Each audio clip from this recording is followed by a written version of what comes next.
Chapter 2 जो कि again knowledge base है।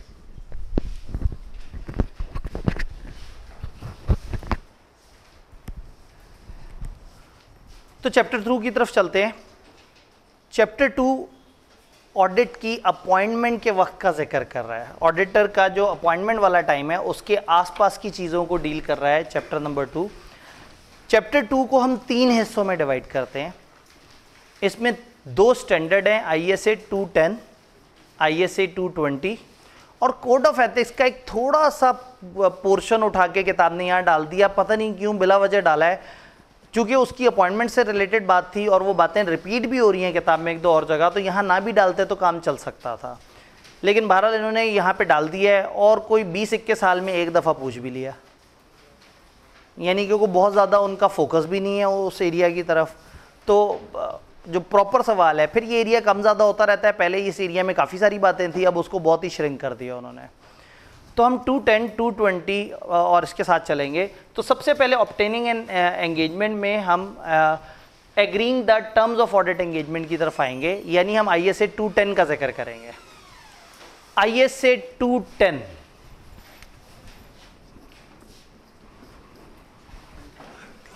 ISA 210 डील करता है ऑडिटर की अपॉइंटमेंट के टाइम को।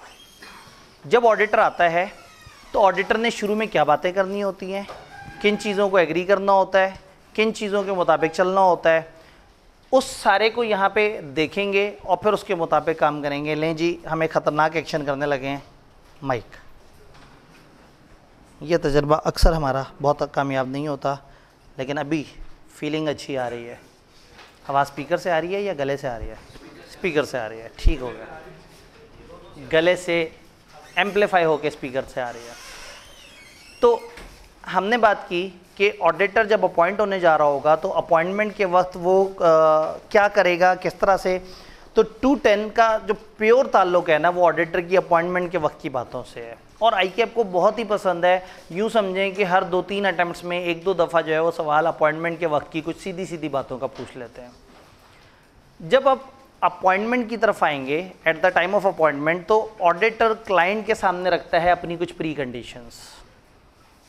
नॉर्मली हम कहते हैं कि हर सर्विस प्रोवाइडर कुछ प्री कंडीशंस रखेगा अपने क्लाइंट के सामने। अगर एक शख्स किसी को सर्विस प्रोवाइड करने आया और वो एक प्रोफेशनल आदमी है, तो वो प्रोफेशनल आदमी दूसरे के सामने अपनी रखेगा प्री कंडीशन। प्री कंडीशन का मतलब ये है कि वो कहेगा ये कंडीशंस पूरी होंगी तो काम होगा, वरना काम नहीं होगा। फॉर एग्जाम्पल, हम एक टीचर से कहते हैं जी आपने आना है, आपने आके बच्चों को एक लेक्चर पढ़ाना है, तो वो टीचर आने से पहले कहता है अच्छा कमरे का माइक सही काम कर रहा है या नहीं कर रहा, कैमरा सही काम कर रहा है या नहीं कर रहा, मेरे पास कम से कम 3 मार्कर होने चाहिए, कम से कम कमरे में एक प्रोजेक्टर या LED होनी चाहिए, इतना बोर्ड होना चाहिए, ये सारी चीज़ें होंगी तो मैं आगे पढ़ाऊँगा वरना नहीं पढ़ाऊँगा। तो हम कहेंगे भाई आप टीचर हो, आप आके पढ़ा दो, आप ये क्या बातें कर रहे हो। तो कहेगा मैं आके पढ़ा तो दूंगा, लेकिन अच्छी क्वालिटी कब दी जा सकती है, जब ये सारी चीज़ें मौजूद हो। एक पेंट वाले से आप कहते हैं कि भाई आ जाओ हमारे घर के बाहर पेंट कर दो, वो कहता है भाई बारिश का मौसम चल रहा है, इस वक्त पेंट करवाएंगे पेंट ख़राब हो जाएगा। आप कहते हैं भाई मेरा घर है, मैं तुम्हें पैसे दे रहा हूँ, मैं तुम्हें कह रहा हूँ पेंट कर दो, तुम पेंट करके चले जाओ, पेंट ख़राब हो गया, तुम्हारा कसूर थोड़ी है, मेरा कसूर है। अगर वो एक अच्छा प्रोफेशनल आदमी है तो वो कहेगा नहीं भाई मैं आपके साथ धोखा नहीं कर सकता, आपको नहीं भी पता तो मुझे तो पता है कि आप गलत कर रहे हैं, तो वो सपोर्ट नहीं करेगा। इसका मतलब है हर अच्छा सर्विस प्रोवाइडर अपनी सर्विस प्रोविज़न के वक्त कुछ प्री कंडीशंस रखता है, कुछ बुनियादी कंडीशन अपने सामने वाली पार्टी के सामने रखता है और उनसे कहता है कि ये बुनियादी कंडीशंस पूरी होंगी तो मैं आपको सर्विस दूंगा, अदरवाइज मैं आपको सर्विस नहीं दूंगा। तो फिर ऑडिटर की क्या वो बुनियादी शर्तें हैं? ऑडिटर एंगेजमेंट से पहले, ऑडिटर एग्रीमेंट से पहले, ऑडिटर क्लाइंट के साथ इन्वॉल्व होने से पहले, क्लाइंट के साथ कॉन्ट्रैक्ट करने से पहले उनके सामने क्या बातें रख रहा है? वो 2 बातें हैं। 210 ये कहता है कि आपने 2 बातें क्लाइंट के सामने रखनी है। नंबर 1, क्या फाइनेंशियल रिपोर्टिंग फ्रेमवर्क एक्सेप्टेबल है या नहीं। आप उनसे कहेंगे मैं आपको ऑडिट नहीं शुरू करूंगा जब तक मुझे आपके फाइनेंशियल रिपोर्टिंग फ्रेमवर्क पे तसल्ली ना हो जाए। आप बताएं आपका फाइनेंशियल रिपोर्टिंग फ्रेमवर्क कौन सा है? फाइनेंशियल रिपोर्टिंग फ्रेमवर्क जो आप फॉलो कर रहे हैं, क्या आपको कानून ने बताया है, क्या सिचुएशन ने बताया है, आप किस किस्म का इदारा हैं और आपके ऊपर कौन सा फ्रेमवर्क एप्लीकेबल और आपने कौन सा चूज़ किया हुआ है। अगर क्लाइंट हो नॉट फॉर प्रॉफिट बेसिस और फ्रेमवर्क हो उसका प्रॉफिट इदारों वाला, तो एक अच्छी बात नहीं है। क्लाइंट करता हो बैंकिंग का काम और फ्रेमवर्क फॉलो कर रहा हो मैन्युफैक्चरिंग इदारे का, तो भी गलत हो जाएगा। इसका मतलब है कि आप कहेंगे कि मैं तुम्हारा ऑडिट कर ही नहीं सकता जब तक मैं तसल्ली में ना आ जाऊँ। और वो तसल्ली क्या है? वो तसल्ली ये है कि क्या आपका फ्रेमवर्क आपके यूज़र्स को सही से चीज़ें बता रहा है। फ्रेमवर्क कब एक्सेप्टेबल होगा? जब लॉ ने बताया हुआ, आप कहेंगे देखो लॉ ने बताया हुआ वो फॉलो कर लो। लॉ ने नहीं बताया तो आप उन्हें कहेंगे फलाना इंटरनेशनल फ्रेमवर्क है, बड़ा अच्छा है, आप इसको फॉलो कर लो, इससे चीज़ें कवर हो जाती हैं। हर वो फ्रेमवर्क जो क्लाइंट की नीड्स को पूरा कर रहा है आपके लिए एक्सेप्टेबल हो सकता है। अच्छी बात यह है कि हमारे सिलेबस में ये नहीं है कि एक फ्रेमवर्क कब एक्सेप्टेबल होता है कब नहीं होता, बट ये जुमला है कि दो प्री कंडीशन में से पहली प्री कंडीशन ये है कि उनका फ्रेमवर्क आपके लिए एक्सेप्टेबल होना चाहिए। नंबर 2, आप कहेंगे जी फ्रेमवर्क आपका मुझे समझ आ गया, अब मेरे से वादा करो, मुझे प्रेमाइज दो। वो कहेंगे जी प्रेमाइज क्या चीज़ है, हमने तो पहली दफ़ा सुना है। आप कहेंगे प्रेमाइज एक ऑफिशियल जार्गन है, ये एक वादा है 3 चीज़ों का। आप वादा करो कि आप समझते हो कि अकाउंट्स बनाना आपकी जिम्मेदारी है, इंटरनल कंट्रोल सेट करना और इंश्योर करना फाइनेंशियल्स को कि वो उसमें मसले ना हो, वो आपकी ज़िम्मेदारी है। और मैं जो इन्फॉर्मेशन एक्सप्लेनेशन जब आपसे मांगूँ, मुझे हर इन्फॉर्मेशन एक्सप्लेनेशन और अनरिस्ट्रिक्टेड एक्सेस देनी है तमाम लोगों से, और मैं जो जानना चाहूँ मुझे आपने रोकना नहीं है। अगर आप ये तीनों बातें मानते हैं तो आप लिख के दे दें कि आप ये तीनों बातें मानते हैं। तो पॉइंट ये है कि हम क्लाइंट को कहेंगे कि आपका फाइनेंशियल रिपोर्टिंग फ्रेमवर्क एक्सेप्टेबल होना चाहिए और प्रेमाइज मौजूद होना चाहिए। प्रेमाइज में ये 3 बातें, अगर इनमें से एक भी बात फॉलो नहीं कर रहे वो, तो आप ऑडिट एक्सेप्ट नहीं करेंगे। तो फ्रेमवर्क भी ठीक होना चाहिए और मैनेजमेंट एक्सप्रेसली एक वादा भी करे कि वो जिम्मेदारी लेते हैं। ऐसा ना हो कि ऑडिट ऑडिट करने आए और आपसे कहें ज़रा जल्दी से अकाउंट्स बना दो ताकि आप ऑडिट कर दो, तो आप कहेंगे भाई मेरी असाइनमेंट में अकाउंट्स बनाना नहीं है, मेरी असाइनमेंट में ऑडिट करना है, अकाउंट्स बनाना आपके ज़िम्मे है, उन अकाउंट्स की बेस पे ओपिनियन दे रहा मेरे ज़िम्मे है। तो एक्सेप्टेबिलिटी ऑफ फ्रेमवर्क, और नंबर 2 आप वादा करें कि अकाउंट्स, इंटरनल कंट्रोल और हमें हर तरह से फैसिलिटेट करना आपके ज़िम्मे है। आप ये वादा कर लें, हम आपका ऑडिट एक्सेप्ट कर लेते हैं। स्टैंडर्ड कहता है कि आपने एक ऐसा ऑडिट एक्सेप्ट नहीं करना जहां पे फाइनेंशियल रिपोर्टिंग फ्रेमवर्क अनएक्सेप्टेबल हो, या मैनेजमेंट आपके प्रेमाइस पे एग्री ना कर रही हो, या आपके स्कोप पे एक ऐसी लिमिटेशन इम्पोज कर रही हो जिसमें आप एंड पे ओपिनियन तक ना पहुंच सकें, आपको काम करने से रोक रहे हो, आपको बिला वजह रुकावट डाल रहे हो। तो अगर आपको रुकावट डाली जाए, आपको फ्रेमवर्क एक्सेप्टेबल ना हो, या आपको मैनेजमेंट एग्री ना करे प्रेमाइस पे, तो आप ऐसा ऑडिट एक्सेप्ट नहीं करेंगे। अगर प्री कंडीशन मौजूद नहीं है, आप मैनेजमेंट से डिस्कस करेंगे भाई ये क्या है, फिर समझाएंगे कि प्री कंडीशन का मकसद ये है कि मिसअंडरस्टैंडिंग खत्म हो और क्लियर हो कि आपके ज़िम्मे क्या है और मेरे ज़िम्मे क्या है, और अगर आप जब तक नहीं मानेंगे तब तक मैं ऑडिट आपका एक्सेप्ट नहीं करूँगा। तो सबसे पहले ISA 210 ने प्री कंडीशंस के ऊपर बात की। ICAP इसका सवाल 2 तरीके से पूछता है। ज़्यादातर एक सीधा सीधा सा सवाल होता है, बट सवाल समटाइम ये होता है कि प्री कंडीशंस क्या होती हैं। आप जवाब देंगे प्री कंडीशंस 2 होती हैं। Number 1 financial reporting framework acceptable होना चाहिए, और नंबर 2 प्रेमाइज मौजूद होना चाहिए, और प्रेमाइज के अंदर ये 3 वादे होते हैं जो हमने पीछे पढ़े। सवाल यूं भी आ सकता है कि बताओ ऑडिटर कैसे इंश्योर करेगा कि प्री कंडीशंस मौजूद हैं। तो अब जवाब वही देना है लेकिन सवालिया अंदाज में। हम जाके ये चेक करेंगे कि क्या उनका फाइनेंशियल रिपोर्टिंग फ्रेमवर्क एक्सेप्टेबल है, और फिर ये चेक करेंगे कि क्या वो हमें प्रेमाइज दे रहे हैं, यानी ये और ये 3 वादा हमसे कर रहे हैं। तो अगर पूछे प्री कंडीशन किसे कहते हैं, बस बता देना इन 2 को प्री कंडीशन कहते हैं। अगर वो कहें कैसे इंश्योर करोगे प्री कंडीशन, तो हम कहेंगे चेक करेंगे एक्सेप्टेबल है, चेक करेंगे प्रेमाइज अवेलेबल है, यानी उसी के साथ आपने सवालिया वर्ड्स लगा देने हैं और वो बन जाएगा कि हाउ ऑडिटर इंश्योर की प्री कंडीशन मौजूद थी। अब प्री कंडीशन मौजूद है, क्लाइंट ने कहा जी बस बहुत तंग आपने कर लिया, आपकी सारी बातें मान ली हमने, अब आओ एग्रीमेंट तो करें, आओ बैठें। तो आप एग्रीमेंट की मेज़ पे आएंगे और एग्रीमेंट की मेज़ पे जो है आप कहेंगे आओ जी फिर हमारे तुम्हारे दरमियान जो मामला है, जो एग्रीमेंट है, उसको एक कागज़ पे लिख लेते हैं। ये कागज़ एंगेजमेंट लेटर कहलाता है। ऑडिटर की तरफ से एक कागज़ जो क्लाइंट को दिया जाता है, इसको हम कहते हैं एंगेजमेंट लेटर। इसका मकसद ये होता है कि हम जो भी एंगेजमेंट की टर्म्स हैं, जो भी हमारी असाइनमेंट की टर्म्स हैं, वो उसमें लिख लें। अब आइडियली इस कागज़ में 200-250 शर्तें भी लिखी जा सकती हैं, और ना लिखने को 6-7 लाइनों पे भी ख़त्म हो सकता है। तो स्टैंडर्ड ने आपको कहा कि भाई कुछ हम ऑफिशियल कंटेंट आपको बता देते हैं, वो लाजमी डाल देना, बाकी आपकी जजमेंट है, हम आपको थोड़े से हिंट दे देंगे कि इस तरह की चीज़ें अगर आपको लग रही हो तो आप डाल देना, लेकिन जो ऑफिशियल कंटेंट है वो 5 हैं। इसको हम कहते हैं principal elements of engagement letter. ICAP ने ये भी कई दफ़ा पूछे हुए हैं।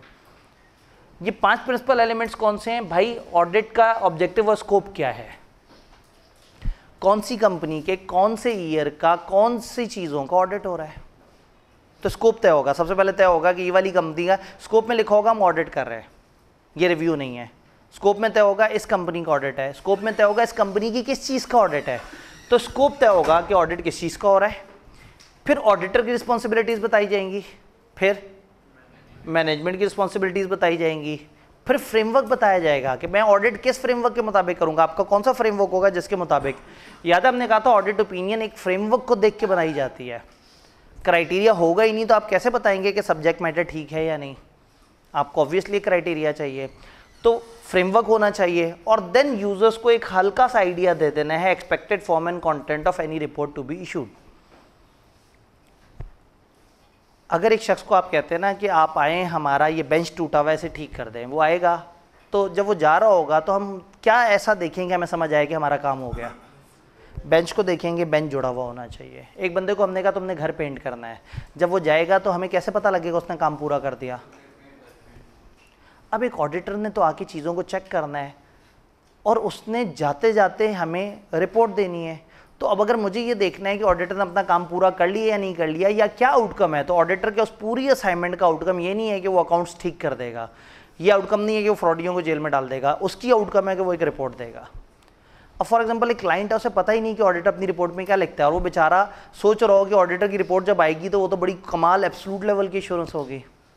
तो क्लाइंट को आप एंगेजमेंट लेटर में एक रेफरेंस दे देते हैं, आइडिया दे देते हैं कि भाई मैं ISS 700 वाली रिपोर्ट दूंगा आपको, मैं कंपनी लॉ वाली रिपोर्ट दूंगा आपको, मैं फलाना तरह की रिपोर्ट दूंगा आपको, और उसमें मोटी मोटी ये 8-10 बातें होंगी। तो expected form and content of report to be issue, भाई आज मैं रिपोर्ट तो नहीं बता सकता कि रिपोर्ट में क्या लिखूंगा, मैं एक्सपेक्टेड उसकी शक्ल क्या होगी और उसमें मोटी मोटी क्या बातें डिस्कस हो रही होंगी वो मैं उन्हें रेफर कर सकता हूँ, ताकि मेरे क्लाइंट के साथ गलत फहमी ना हो, उसको एंड पे अचानक से ना पता लगे कि अगर हमें पता होता है एंड पे आपने ये 1.5 कागज़ देने हैं तो हम खामखा 15 लाख रुपए ना खर्च करते। हमारा तो ख्याल था आप अकाउंट्स बना देंगे, आप ऐसा कर देंगे वैसा कर देंगे। तो दिस इज़ इंपॉर्टेंट कि शुरू में स्कोप तय हो जाए, ऑडिटर की जिम्मेदारी तय हो जाए, मैनेजमेंट की जिम्मेदारी तय हो जाए, फ्रेमवर्क तय हो जाए, और फाइनल आउटपुट मेरा किस शक्ल का होगा या किस तरह के स्टैंडर्ड के मुताबिक होगा वो शुरू में तय हो जाए। ये हैं आपके एंगेजमेंट लेटर के प्रिंसिपल कंटेंट्स। फिर इसके बाद आ जाते हैं आपके ऑप्शनल कंटेंट। ऑप्शनल कंटेंट में जजमेंट इन्वॉल्व है। जब आप सेशन के स्टार्ट में ये वाली बातें पढ़ते हैं तो इनमें से कुछ समझ आती हैं, कुछ नहीं आती, लेकिन जब पूरा सिलेबस ख़त्म करने के बाद आप इस लिस्ट को देखेंगे तो बहुत सारे पॉइंट्स आपके जहन में रह जाएंगे। इस लिस्ट को याद करने की कोई ज़रूरत नहीं है, इसको इस लेवल पे समझा हुआ हो कि पेपर में अगर वो पूछें तो आप थोड़ा सा इनमें से 3-4-5 पॉइंट्स बताने की पोजीशन में हो। ये वो पॉइंट्स हैं जहाँ वो कहते हैं कि आपकी जजमेंट है। एक क्लाइंट है जो एंड पे आपको लग रहा है कि लड़ेगा कि ये क्या बात हुई कि पर आवर बेसिस पे पैसे पे हो रहे हैं, तो हो सकता है वो एंड पे लड़े, तो शुरू में उसके साथ तय कर लें भाई मेरी बिलिंग किस तरह से होगी।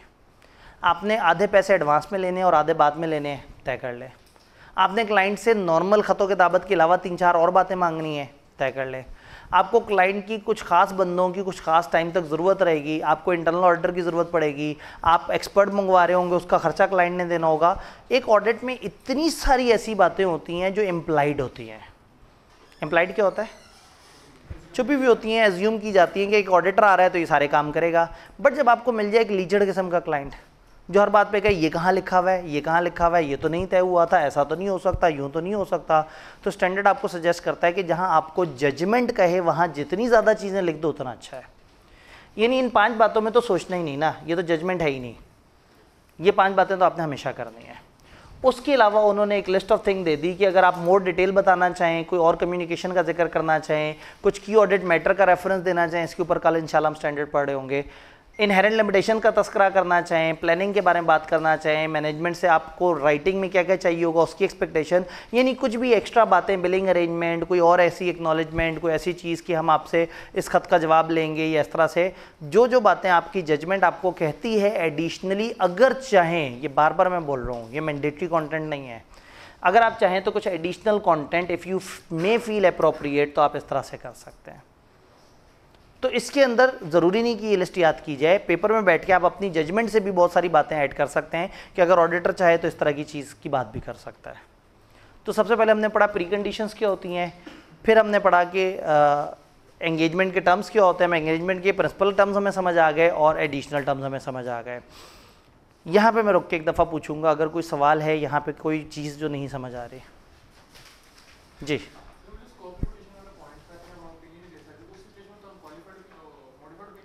जी, इन्होंने कहा कि अगर हमें नज़र आ रहा है कि एक स्कोप लिमिटेशन है तो ऐसे में कल आने वाला कल का लेक्चर हमें बताएगा कि स्कोप लिमिटेशन के केस में आप मॉडिफाइड ओपिनियन दे देते हैं, बट वही लेक्चर हमें बताएगा कि अगर इतनी बड़ी स्कोप लिमिटेशन हो कि आप नतीजे तक ही नहीं पहुंच पाएँ तो आप पहले कोशिश करते हैं ऑडिट छोड़ने की, नहीं तो फिर आप बहुत ख़तरनाक किस्म की मॉडिफिकेशन डाल देते हैं। तो ये बात हो रही है एंड पे, अगर ड्यूरिंग द ऑडिट मुझे कोई बड़ी इंफॉर्मेशन नहीं मिलेगी तो मैं भागने की कोशिश करूँगा। इस वक्त बात हो रही है ऑडिट के स्टार्ट की, अगर स्टार्ट भी मुझे क्लाइंट आके कह देता है कि आपको ये काम हम नहीं करने देंगे, तो ये इस वक्त राइट टाइम है, इजी टाइम है, बजाय इसके कि पूरा ऑडिट करने के बाद एंड पे रिपोर्ट ख़राब करूँ, मैं आज इनको ऑडिट एक्सेप्ट ही ना करूँ। तो at the time of appointment जो है वो आपको अगर प्री कंडीशन में मसला है या आपको कोई ऐसा स्कोप लिमिटेशन नज़र आ रहा है जिसकी वजह से आप ओपिनियन तक नहीं पहुँच सकेंगे, आपको इजाज़त आप छोड़ सकते हैं। जी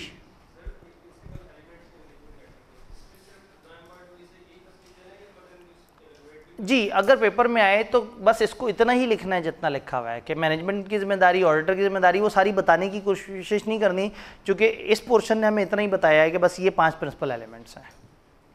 जी, एंगेजमेंट और उसके टर्म्स समझ आ रहे हैं। अब यहाँ पे बात आती है कि क्या ये टर्म्स आपको बदलने होंगे, क्या ऑडिट के दौरान ये टर्म्स बदलने हो सकते हैं, क्या ऐसा हो सकता है कि आप अगले ऑडिट पे फिर से चीज़ों को चेंज करें। ये 2 अलग सिनेरियोज़ हैं। एक सिनेरियो ये है कि मैं ऑडिट कर रहा हूँ और अगला ऑडिट भी मुझे ही मिल रहा है। सवाल ये है कि अगले ऑडिट पे मैं दोबारा से नया एंगेजमेंट लेटर दूँ या पिछले वाले से काम चला लूँ। भाई ये भी तो हो सकता है, भाई अगर मैं 7-8 साल से इनको ऑडिट कर रहा हूँ और हर दफ़ा ऑडिट का स्कोप भी वही है, हर दफ़ा मैनेजमेंट की जिम्मेदारियाँ भी वही हैं, ऑडिटर की जिम्मेदारियाँ भी वही हैं, फ्रेमवर्क भी वही है और एक्सपेक्टेड जो कंटेंट है रिपोर्ट के वो भी वही हैं, और अगर हमारा फ़ी का अरेंजमेंट भी एक ही ख़ास तरह का चला आ रहा है, तो अगर सब कुछ सेम चला आ रहा है और एक कंपनी का हम पिछले 7-8 साल से बार बार हर साल अपॉइंट हो जाते हैं, हमने ये कहा था ना ऑडिटर अगली दफ़ा भी विलिंग होता है, अगर वो अपॉइंट आप कर लें तो वो अपॉइंट हो सकता है। तो अगर हम हर साल ही अपॉइंट हो रहे हैं तो कितना ही अच्छा होता कि पहले साल हम लिख देते कि ये हमारा एंगेजमेंट लेटर हमारा तुम्हारा तब तक वैलिड है जब तक हम तुम्हारा ऑडिट करते रहेंगे, या अनलेस हमने बैठ के खुद ही से इसको चेंज कर लिया। तो स्टैंडर्ड ने अलाउ किया है कि फॉर ईच रिकरिंग ऑडिट आप पिछले एंगेजमेंट लेटर को यूज़ कर सकते हैं, ये इजाज़त है। स्टैंडर्ड कहता है कि वैसे तो ये इजाज़त है कि आप रिकरिंग ऑडिट पे वही एंगेजमेंट लेटर यूज़ करें, बट एहतियातन हर ऑडिट के स्टार्ट में एक दफ़ा देख लो कुछ ऐसे सर्कमस्टांसेस चेंज तो नहीं हुए which generate the need for new information, क्या कोई मिसअंडरस्टैंडिंग तो नहीं आना शुरू हो गई। तो ऐसे में रिकरिंग ऑडिट पे दोबारा से एंगेजमेंट लेटर दें या ना दें, किताब ने कुछ फैक्टर्स हमें बता दिए। वो कहते हैं कि आपने हर दफ़ा असेस करना है कि कुछ ऐसे सर्कमस्टांसेस रिवीजन तो नहीं डिमांड कर रहे, क्या मैनेजमेंट को रिमाइंड करने की ज़रूरत तो नहीं। ये तो बात कर दी उन्होंने जेनेरिक, और स्पेसिफिकली उन्होंने कहा कि ये वो फैक्टर्स हैं जिसकी वजह से शायद आपको ज़रूरत लगे कि हमें एंगेजमेंट लेटर रिवाइज कर देना चाहिए। एक इंडिकेशन कि एंटिटी मिसअंडरस्टैंड कर रही है ऑब्जेक्टिव और स्कोप को, आपने ऑडिट किया और ऑडिट के एंड पे उन्होंने कहा ये आपने क्या किया, हमारा तो नहीं ख्याल ये ऑडिट होता है। तो अगली दफ़ा आपको चाहिए कि आप स्कोप वाली चीज़ को फर्दर एलेबोरेट करके अच्छी तरह से अपनी रिपोर्ट में एंगेजमेंट लेटर में 4 सफ़े तक तो बताते रहें कि ऑडिट क्या है और मैं कौन से स्टेप्स करूँगा, ताकि उनको अच्छी तरह से समझ आ जाए और कोई गलतफहमी ना हो। कोई रिवाइज है, स्पेशल टर्म्स ऑफ एंगेजमेंट है तो आपको चेंज करना पड़ सकता है। कोई सीनियर मैनेजमेंट चेंज हो गई, हमारी फर्म के कुछ बड़े चेंज हो गए, जिन्होंने साइन किया था वो चले गए, नए बंदों को पता ही नहीं कि ऑडिट किस बेसिस पे हो रहा है, उनके बड़ों में चेंज आ गई, एंटिटी के बिजनेस में, नेचर में, साइज़ में चेंज आ गई, कोई लॉ की रिक्वायरमेंट चेंज हो गई, फ्रेमवर्क में चेंज आ गया, अदर रिपोर्टिंग रिक्वायरमेंट में चेंज आ गया, आसान अल्फाज में कोई भी चेंज आ गया, कोई भी ऐसा चेंज जिसकी वजह से पिछला कागज़ बेकार हो गया है तो अब आपको नया कागज़ देना पड़ेगा। अदरवाइज यू आर अलाउड कि आप एक एंगेजमेंट लेटर रिकरिंग ऑडिट पे रिकरिंग बार बार होने वाला ऑडिट, तो बार बार होने वाले ऑडिट में आप वही एंगेजमेंट लेटर इस्तेमाल कर सकते हैं। इसी से मिलता जुलता टॉपिक है change in terms of engagement. भाई रिकरिंग ऑडिट में तो आपने साइन शाइन चीज़ें वगैरह चेंज कर दी, व्हाट इफ़ के एक रिकरिंग ऑडिट पे जाते हुए या एक चलते हुए ऑडिट के बीच में क्लाइंट कहता है 1 मिनट रुक जाए, टर्म्स चेंज कर लेते हैं। अब एक क्लाइंट ने हमें दरमियान में अचानक से रोक के कहा कि भाई एक काम करते हैं, हम टर्म्स चेंज कर लेते हैं, तो आप एकदम से स्केप्टिक हो जाएंगे, याद है स्केप्टिसिज्म, अलर्ट हो जाएंगे, आप कहेंगे भाई क्या बात कर रहे हो, ऑडिट के बीच में अचानक से टर्म्स क्यों चेंज करनी है? क्लाइंट आपको रीज़न देगा। जस्टिफिकेशन जेन्युइन भी हो सकती है और जस्टिफिकेशन आपके स्कोप को लिमिट करती हुई भी हो सकती है। स्टैंडर्ड के मुताबिक 3 तरह की जस्टिफिकेशन हो सकती है। या तो वो कहेगा कि जी हम आपको ये काम नहीं करने देंगे, आपको स्कोप को रोक देगा, या वो कहेगा भाई टर्म्स इसलिए चेंज करनी है कि मुझे ये जुमला इस तरह से नहीं समझ आ रहा है, एक मिसअंडरस्टैंडिंग है, और टर्म्स को चेंज करके इस मिसअंडरस्टैंडिंग को ठीक कर लेते हैं। ये बात मुनासिब है। तीसरा क्लाइंट कहता है भाई जेन्युइन चेंज सर्कमस्टांसेस में आ गई है। जब ऑडिट आपसे तय हो रहा था तो उस वक्त हमारी 20 ब्रांचेस थी, गवर्नमेंट ने उनमें से 12 सीज कर दी हैं, अब हमारी ब्रांचेज ही 8 रह गई हैं और हमारी ऑडिट की जिम्मेदारी खत्म हो गई, रिव्यू की जिम्मेदारी हो गई है। तो जेन्युइन चेंज ऐसी आ गई है कि अब हमें टर्म्स चेंज करनी पड़ेंगे। तो स्टैंडर्ड कहता है कि जो 3 बातें हैं इसमें से जो स्कोप लिमिटेशन वाली बात है वो मत माने, बाकियों को तहकीक कर लें, अगर वो सही कह रहे हैं तो उनकी बात को मान लें। तो यहाँ पे दिस कैन हैपन कि entity might in certain circumstances ask auditor to change the terms of audit. क्यों? या तो जेन्युइन चेंज आई है सर्कमस्टांसेस में, या कोई मिसअंडरस्टैंडिंग है, या कोई लिमिटेशन ऑन द स्कोप है। आखिरी पॉइंट को छोड़ के ऊपर वाले 2 पॉइंट में ऑडिटर जस्टिफिकेशन और रीजनेबलनेस देखेगा। अगर रीजनेबल रिक्वेस्ट है तो रिवाइज कर देगा और उसके ऊपर काम करेंगे। फर्ज करें उनकी रिक्वेस्ट रीजनेबल नहीं लगी और आप नहीं मान रहे और वो कह रहे हैं नहीं हम तो चाहते हैं टर्म्स चेंज, और आप कह रहे हैं मैं चाहता हूँ टर्म्स चेंज ना हो, तो ऐसे में क्या होगा? ऐसे में इससे पहले कि वो आके आपको चपेड़े कराना शुरू कर दें, भाई उन्हीं को ऑडिट करने गए और कह रहे हैं आपकी टर्म मैं नहीं मान रहा, वो कह रहे हैं फिर हम भी ऑडिट नहीं करने देंगे, देखते हैं क्या होता है। तो इससे पहले कि पिट पिटा के वापस आए, इज्जत से आप जो है ना विड्रॉ कर लें और जाके देखें कि क्या दोस्त जावेद गवर्नेंस ओनर्स या आई कैप शाई कैप किसी को शिकायत लगाने की ज़रूरत है। तो कहने का मतलब है कि अगर टर्म्स चेंज होना जस्टिफाइड नहीं है और क्लाइंट नहीं लॉजिकली समझ रहा और ज़िद कर रहा है तो ये एक झगड़ा है।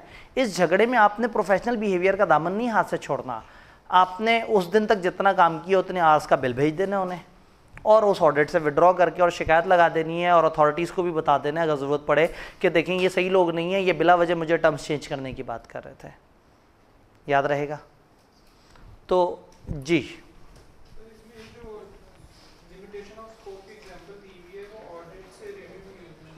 ठीक है, असल में लिमिट कर दिया ना उन्होंने, कहा आप ऑडिट करते हुए आपने रिव्यू जितना काम करना है क्योंकि अब हमें रिव्यू की वो चाहिए।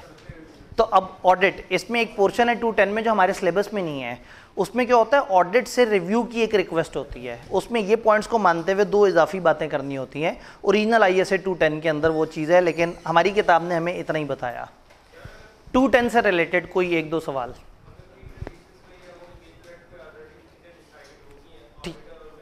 ठीक है जी, अगर ऑडिटर और मैनेजमेंट में ये चीज़ डिसाइड हो गई है कि ये प्री कंडीशंस होंगी तो ऐसा क्यों होगा कि ऑडिटर इसको फॉलो ना करे? ये ऐसे ही है जैसे पूरे बिजनेस लॉ में पढ़ते रहे, ए ने बी से कॉन्ट्रैक्ट किया कि भाई मैं तुमसे कुर्सियाँ खरीदूंगा, बी ने कहा मैं तुम्हें पैसे दूंगा, तो आप कहेंगे कि जब सारी चीज़ें तय हो गई तो क्यों नहीं कुर्सियाँ दी उसने? This happens in natural world कि 2 पार्टीज आपस में मिलकर एग्री करते हैं और बाद में for any intention for any other reason वो मुआहदे की खिलाफवर्जी करते हैं। तो हम ये कह रहे हैं कि हमारा उनसे मुआहदा हुआ, अब वो कह रहे हैं आओ मुआहदे में मिल के चेंज कर लें और मुझे नहीं समझ आ रही उनकी चेंज, तो अगर मुझे समझ नहीं आ रही तो वो मुआहदा मैं तोड़ के उनके ऊपर कंपनसेशन का दावा कर सकता हूँ। तो दिस हैपन्स के हो सकता है कि ऑडिट जब शुरू हुआ तो ऑडिटर को लाइट ले रहे हो, ऑडिटर चला गया बहुत ही गहराइयों में, और ऑडिटर जब उस गहराई में पहुंचते पहुंचते वो क्या कहते हैं ओशियन गेट तक पहुंच गए हो, तो आपको समझ आ गया कि इससे आगे तो जो है ना इसे मर जाना है, तो आप उसको शायद जो है वो वहाँ से बचाने की कोशिश करें। शायद डायरेक्टर्स को लगे कि ये मामला जो है ना बहुत ऊपर हो गया है, ये ऑडिटर वाकई में ऑडिट करना शुरू हो गया है, तो अगर इससे आगे पहुंचा तो जो मेरी रिलेटेड पार्टी ट्रांजैक्शन है वो भी सामने आ जाएगी। तो हो सकता है वो मैनेजमेंट के लोगों से कहे कि ऑडिटर बिला वजह टाइम वेस्ट कर रहा है, ऑडिट पूरा नहीं कर सकेगा, इसको रोको, इसको को आप इस एरिया पे इससे ज़्यादा काम ना करें, आपके पास टाइम नहीं है। तो there can be any pathetic reason behind that, but अगर ऑडिटर को जस्टिफाइड लगती है तो ठीक है, नहीं जस्टिफाइड लगती तो आप उनकी बात नहीं सुनेंगे। जी क्या सेम ऑडिटर हर बार अपॉइंट हो सकता है? अगर हमने ये एज्यूम करना है कि हमने उतना ही पढ़ना है जो हमारी किताब में लिखा है तो एक ऑडिटर लाखों दफ़ा अपॉइंट हो सकता है। हर ऑडिटर अनलिमिटेड टाइम्स अपॉइंट हो सकता है दोबारा, अगर मैं कैफ लेवल तक जितना पढ़ा हुआ है उसी को जहन में रखूँ। मैंने एक चीज़ पहले बताई थी, दोबारा बताता हूँ फॉर अंडरस्टैंडिंग। लिस्टेड कंपनी में कोड ऑफ कॉर्पोरेट गवर्नेंस की रिक्वायरमेंट है और रूल बुक की रिक्वायरमेंट है, हमारे सिलेबस में नहीं है। वो कहते हैं कि 5 साल से ज़्यादा एक ऑडिटर से ऑडिट मत करवाओ। तो फिर क्या होता है, 5 साल बाद पार्टनर चेंज हो जाता है, दूसरा पार्टनर ऑडिट शुरू कर देता है, फिर 5 साल बाद पहला पार्टनर फिर से ऑडिट शुरू कर देता है, तो पार्टनर खेलते रहते हैं। बट लिस्टेड कंपनी अगर फाइनेंशियल सेक्टर में है तो फिर पूरी फर्म बदलनी पड़ती है 5 साल बाद। तो ये लिमिटेशन है कि 5 साल बाद आपने ऑडिटर बदलना होता है लिस्टेड कंपनी में, बट वो लिमिटेशन हमारे सिलेबस में कहीं डिफाइंड नहीं है। तो ये जुमला हमारे सिलेबस के लिए वैलिड है कि एक ऑडिटर जितनी मर्जी दफ़ा के लिए रीअपॉइंट हो सकता है, अगर वो एलिजिबल है और मसला नहीं है तो वो बार बार रीअपॉइंट हो सकता है।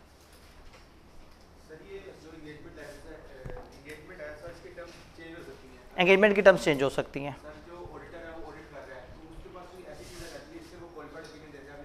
ठीक है,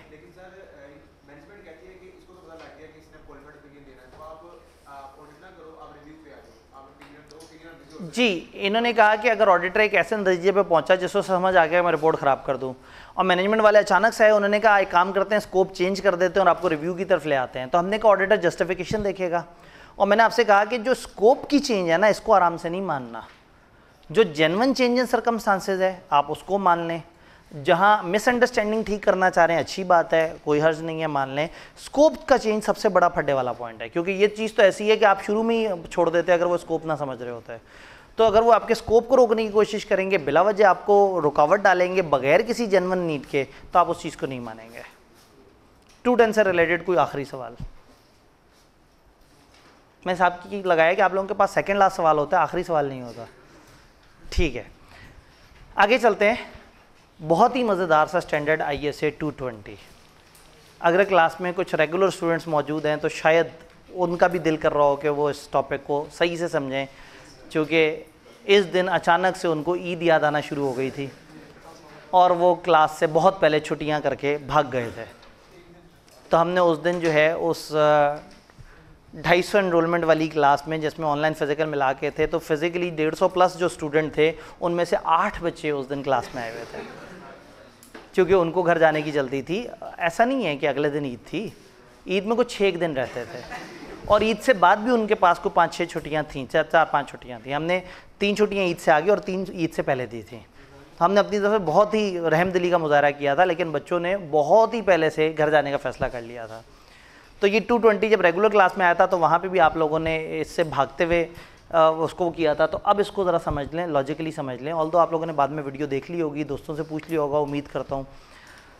ISA 220 ऑडिट की क्वालिटी।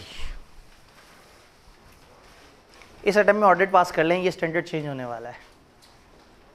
एम फिर दिक्कत करनी पड़ेगी आपको, खामखा अल्फाज नए वाले याद करने पड़ेंगे। तो चूँकि एक ISQM आ चुका है जिसने स्टैंडर्ड में अच्छी खासी चेंजेस कर दी हैं क्वालिटी मैनेजमेंट के ऊपर। अब जो है ना ये ISQC1, उनको वो कब से ISQC1 बना के बैठे थे, अब उन्हें समझ ही नहीं आ रहा, वो सीरीज़ ही ड्रॉप कर दिया उन्होंने।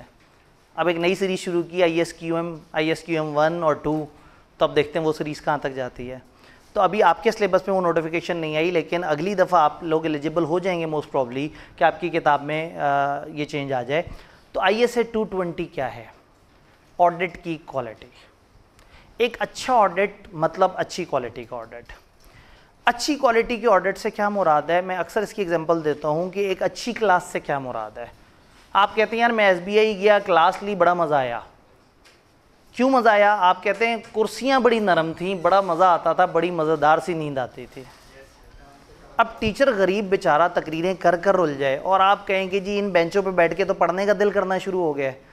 ये क्या बात की आपने? वो कुर्सियाँ थीं, आराम से हम उस पर रेस्ट करते थे, रिलैक्स करते थे। तो ऐसे में ऑडिट की क्लास की क्वालिटी आपको अच्छी नहीं लगी क्योंकि कुर्सियाँ अच्छी नहीं थी, AC नहीं चल रहा था, कमरे में अंधेरा था।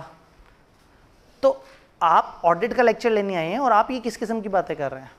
इसलिए कि आपके नज़दीक एक ऑडिट के लेक्चर की क्वालिटी तब अच्छी होती है जब वो अच्छे एनवायरनमेंट में दिया जाए, आप इजी होकर लेक्चर सुन रहे हो, आप रिलैक्स बैठे हुए हो, टीचर पढ़ाने वाला भी अच्छा हो, आपको कॉन्सेप्ट समझ भी आ रहा हो और आप उसको किताब से ट्रेस भी कर सकें। तो अच्छी क्वालिटी का लेक्चर तब होगा जब आप उसके अंदर ये फीचर्स पूरे कर सकें। इवन ऑनलाइन यूज़र्स के लिए वो कहेंगे जी अच्छी क्वालिटी की वीडियो भी होनी चाहिए। कल परसों यूट्यूब पे बहुत सारे वो कमेंट्स में वो कह रहे थे, अब हमने हंगामी बुनियादों पे यहाँ शिफ्ट किया, उस वक्त जो कैमरा अवेलेबल था हमारा बस मकसद ये था कि जो भी हो क्लास ऑन द स्पॉट हो और उसको हम एज इट इज़ जल्दी से जल्दी बगैर एडिटिंग किए उसको अपलोड कर दें। अब ज़ाहिर है जो उस हबड़ दबड़ में जल्दी में अपलोड किया जाता है वो उतनी अच्छी क्वालिटी का नहीं होता। एक तरफ कॉलेजेस एक एक हफ्ता बैठ के उसके ऊपर सारी सेटिंग और वो सारा वो काम करते हैं, एक ये है कि हमने डेली बेसिस पे अपलोड करना है। लेकिन कहने का मतलब है कि घर बैठा यूज़र कह रहा है मज़ा नहीं आया ऑडिट की क्लास का। मैंने कहा पता नहीं, मैंने कौन सी एग्जांपल हल्की दे दी, तो उसने कहा सर वो वीडियो का जो क्वालिटी थी वो अच्छी नहीं थी।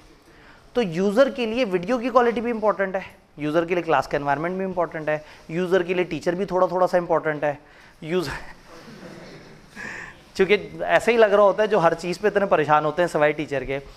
तो कहने का मतलब ये है कि अच्छी क्वालिटी की क्लास, अच्छा अच्छी क्वालिटी का बेंच कैसा होता चाहिए इस वक्त जो आप जिस चीज़ पे दुखी हुए हैं ना, अच्छी क्वालिटी का बेंच वो जिस पे फोम कम से कम डबल लगा हुआ हो, जिस पे टांग रख सके। मतलब हमें लगा अच्छी क्वालिटी वहाँ आएगी जहाँ आपको नीचे किताबें रखने की भी एक जगह मिल जाए, बस्ते रख सकें, किताबें रख सकें, और कुछ नहीं तो अपने मोबाइल और कैलकुलेटर रख सकें।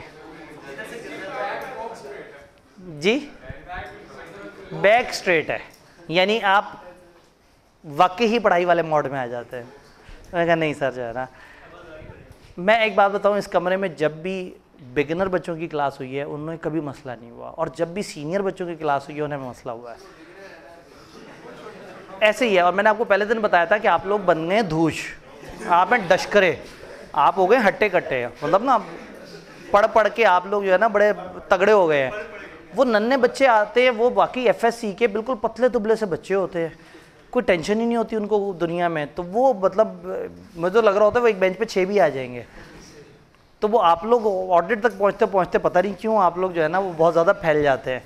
मैं हिसाब लगाया कि ऑडिट की क्लास के बच्चे नॉर्मली बाकी क्लास के बच्चों की निस्बत ज़रा ज़्यादा बड़े नज़र आ रहे होते हैं, शायद वो एज वाइज काफ़ी बड़े हो चुके होते हैं। नहीं ओफेंडेड तो नहीं फील कर रहे वो जो वो 21 साल वाली बात चल रही है सोशल मीडिया पर। वो रात कुछ बच्चों ने मुझे बड़े दुख के साथ टैग किया हुआ, मैंने कहा पता नहीं कहाँ टैग कर दिया, कोई सवाल होगा तो देखा तो एक बंदे ने बताया हुआ था कि मैंने 21 साल की एज में क्वालिफाई कर लिया अल्हम्दुलिल्लाह, और नीचे सारे बच्चे रो रहे थे, हो ही नहीं सकता, झूठ बोल रहा है, ऐसे ये कैसे हो सकता है, इसने क्या मतलब वो 5वीं क्लास से पढ़ना शुरू कर दिया था और ये तो देखने से भी पढ़ाकू नहीं लगता, ये किस तरह से। अब वो बजाय इसके कि वो अप्रिशिएट करें वाह ज़बरदस्त बेहतरीन, वो कह रहे हैं नहीं टाइम टेबल, वो अगर टाइम लाइन के हिसाब से देखिए ये इम्पॉसिबल लग रहा है, और ये अच्छा कुछ कहते हैं कैसे पॉसिबल है, मैं 22 साल का हूँ, मेरा कैफ का अभी तक पेपर पास नहीं हुआ, ये कैसे पॉसिबल है। तो कल मुझे ना बड़ी गमो गुस्से की एक लहर नज़र आई कि लोग जो है ना बड़ा ओफेंडेड सा फील कर रहे थे उस बात पे। जी एनालिटिकल प्रोसीजर जो है वो लगा के देख रहे थे कि किस तरह से होगा, इसने कौन सी एज में FSC की होगी, किस तरह से होगा। पता है स्टूडेंट्स जो है ना, स्टूडेंट्स को ये फैक्ट हजम नहीं होता कि कोई जल्दी पास कर जाए। भाई वो भी पोस्ट आई हुई थी, किसी ने कहा क्वालिफाई एट एज ऑफ 31, एक खबर 21 साल की एज में। कुछ अरसे पहले एक खातून टीचर आई बड़ी इंटेलिजेंट किस्म की, उसने भी 21-21.5 साल की एज में क्वालिफाई किया था। वो बहुत इंटेलिजेंट थी, बड़ा अच्छी, उसके बड़ा एक्सप्रेशन बड़ा ज़बरदस्त था, वो बड़े अच्छे तरीके से पढ़ाती थी। यानी कि ऑडिट का उनका एक जैसे ट्रायल टाइप होता है कि भाई डेमो लेक्चर दिए जाते हैं, तो मैं उस ग्रुप में बैठा था जिन्होंने असेस करना था, और वो उस ग्रुप में काफ़ी सीनियर लोग मौजूद थे, और उसने बगैर झिझके बड़े अच्छे तरीके से बड़ी आउट क्लास प्रेजेंटेशन दी। और मैंने वाकई सोचा, मैंने कहा यस शुक्र है कोई नए बंदों में कोई ऐसा बंदा आया है जो लग रहा है कि वाकई बड़े शौक से पढ़ा रहा है। तो मेरा ख्याल था कि वो टीचर बहुत आगे तक जाएगी, वो बेचारी 6 महीने नहीं चली। हुआ ये कि बच्चों ने इनकार कर दिया उससे पढ़ने से, उसकी क्लास में से 2 खवातीन वॉकआउट करके बाहर आ गई, ये तो हमसे छोटी है, हमें पढ़ाने आई है। अब वो एक तो बेचारी उसने कम टाइम में किया। अच्छा वो जिसको भी बात करे वो कहे कि अच्छा आप ऑडिट ऐसे पढ़ो, बच्चा दूसरे को नहीं मार के इनकी नहीं सुननी, ये तो इंटेलिजेंट है, आम लोगों के लिए नहीं है। तो सबको ये लगा कि वो टीचर सिर्फ इंटेलिजेंट बच्चों को पढ़ा सकती है, जो सुपर मेहनती बच्चे हैं वो उस टीचर से पढ़ेंगे, और बाकी सब ने जो है उसको रिजेक्ट कर दिया। तो वो एक उस गरीब का कैरियर इस वजह से ख़त्म हो गया आने से पहले ही कि बच्चों ने एक्सेप्ट ही नहीं किया, इस चीज़ को मानने पे तैयार ही नहीं थे कि इतना छोटा बंदा जो है वो हमें कैसे पढ़ा सकता है। तो जो है ना आप लोग बड़े जो है ना बड़े वो हो जाते हैं, पोजेसिव हो जाते हैं इस मामले में कि ये एज वाली बात नहीं होनी चाहिए भाई। वही सीधी सी बात है कि 21 साल वाले के भी जो नसीब में है वो उसी तरह से चल रहा होगा जो आपके नसीब में। किसकी एज ज़्यादा है किसकी एज का मैं नहीं पता। हाँ, लेकिन जो पॉजिटिविटी निकालनी है वो ये है कि उसने कुछ मेहनत की होगी और इसका मतलब है दैट वाज डूएबल। हम वो पॉजिटिविटी निकालें बजाय इसके कि हम जेलस होते रहें और दुखी होते रहें। तो जेलस नहीं होना, जलना नहीं है, मेहनत करनी है। क्या वो लिखा होता है ट्रक के पीछे, मेहनत कर हसद ना कर, ठीक है। तो बहरहाल ये है कि मैंने ये फिनोमेना देखे और मैंने लिटरली एक टीचर बेचारी को आते साथ ही ख़त्म होते देख लिया कि वो चूँकि उसने कम टाइम में सीए किया था तो उससे कोई पढ़ता ही नहीं था। मैं अपने बचपन में मैं जब पढ़ा रहा होता था, मैं 16 साल से पढ़ा रहा हूँ, तो मैं कुर्ते शलवार पहनने इसलिए शुरू किए कि मैं बड़ा लगूँ, ज़रा मैच्योर लगूँ। कि वो मैं अक्सर अपनी क्लास के बच्चों का एज फेलो होता था और मैं अपने कुछ कुलीग्स को अपनी क्लास में भी पढ़ाया है, तो वो बच्चे नहीं हज़म करते ये वाली बात। वो अल्लाह भला करे मेरा एक पेपर फंसा रहा 5 साल BFD का फाइनल का एक पेपर, मैं 5 साल में बाकी 20 पेपर पास हो गए थे, फिर एक पेपर रह गया। मैंने कहा ये कभी ना कभी निकल जाएगा, मैं टीचिंग में था। वो माशाल्लाह अपने तसल्ली से 10 अटैम्प्ट्स के बाद निकला। लेकिन कम से कम ये है कि वो फिर वो एमी उस वक्त, अब उसमें मसलियत शायद यही थी कि अगर मैं उतनी जल्दी क्वालिफाई कर लेता तो आपने कहना लो ये कैसे पॉसिबल है, ये गलत है, ये हो ही नहीं सकता, ये कौन बंदा 23 साल की एज में क्वालिफाई कर सकता है, ये गलत है। तो अल्लाह ने 5 साल मज़ीद लगा के 28 साल की एज में क्वालिफाई करवाया कि हाँ ठीक है अब गेम सेट है। टाइम ही मैं 23 साल की एज में क्वालिफाई हुआ होता तो आप कहते हैं अच्छा FSC 18 साल में होती है, 18 साल के बाद तो 4.5 साल में। नहीं, ये रॉन्ग नंबर है, इससे पढ़ना ही नहीं है। तो ये अल्लाह की तरफ से ही जो है ना वो एक पेपर जो है वो 5 साल तक चलता रहा। खैर आगे चलते हैं। कहने का मतलब है भाईजान मायूस मत हुआ करें, आप कोशिश जारी रखें, अल्लाह आपको भी कामयाबियाँ देगा। कामयाबी एक रेफरेंशियल चीज़ है, किसी को थोड़ा सा जल्दी कुछ सक्सेस मिल जाती है, किसी को किसी और तरह से। हो सकता है वो जल्दी क्वालिफाई कर गया लेकिन हो सकता है उसका कोई भाई ना हो सकता है वो अकेला अकेला फील करता हो इसलिए पढ़ता रहता हो हर वक्त। हो सकता है आपके पास ऐसे भाई मौजूद हों, ऐसे दोस्त मौजूद हों कि जिनकी मौजूदगी में आपको लगता हो कि यार ज़िंदगी गुजारने का मज़ा तो है, ठीक है। तो हर किसी के अपने अपने प्लस माइनस होते हैं। मैंने ये हिसाब लगाया है कि सारे इंसान बराबर होते हैं, तो कभी भी किसी दूसरे की किसी अचीवमेंट पे ये परेशान ना हो कि मैं लाइफ में क्या कर रहा हूँ, कभी मायूस ना हो। हर इंसान का अपना टाइम अपने तरीके से आता है और वो अपने तरीके से चीज़ों को लेके चल रहा होता है। हमारा टाइम आ गया ISA 220 का, क्वालिटी ऑफ ऑडिट। एक आखिरी बात, क्वालिटी ऑफ ऑडिट जी, यहाँ से कुछ था जी, क्या चीज़?